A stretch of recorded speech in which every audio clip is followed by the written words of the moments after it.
கன்னியாகுமரியில் சாலையை கடக்க முயன்ற இருசக்கர வாகனம் மீது அதிவேகமாக வந்த மற்றொரு இருசக்கர வாகனம் மோதியதில் இருவர் அந்தரத்தில் தூக்கி வீசப்பட்ட விபத்து தொடர்பான சிசிடிவி காட்சி வெளியாகியுள்ளது.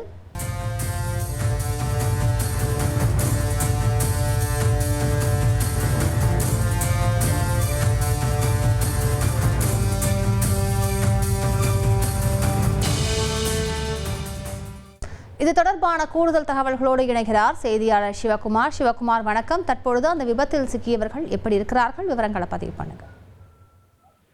வணக்கம். குளச்சல் அருகே சேரவலை பகுதியை சேர்ந்த சுரேஷ்குமார் தனது ஸ்கூட்டரில் குளச்சல் பகுதியிலிருந்து கருங்கல் நோக்கி சென்று கொண்டிருந்தார். அப்போது ஸ்கூட்டரானது குப்பையன்துறை பகுதியை கடந்து செல்லும் போது சுரேஷ்குமார் ஸ்கூட்டரை திடீரென்று வலது பக்கமாக திருப்பியுள்ளார். அப்போது இதே வந்த இருசக்கர வாகனம் ஸ்கூட்டர் மீது மோதியுள்ளது. இதிலிருந்து இருசக்கர வாகனத்தில் ஓட்டி வந்த இரண்டு பேரும் ஸ்கூட்டர் ஓட்டி சென்று வருவர் என்று மொத்தம் 3 பேர் அந்தரத்தில் தூக்கி வீசப்பட்டு படுகாயமடைந்தனர்.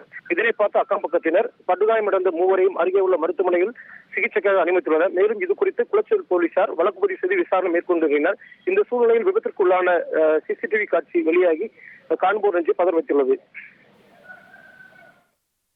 விவரங்களுக்கு நன்றி சிவகுமார்.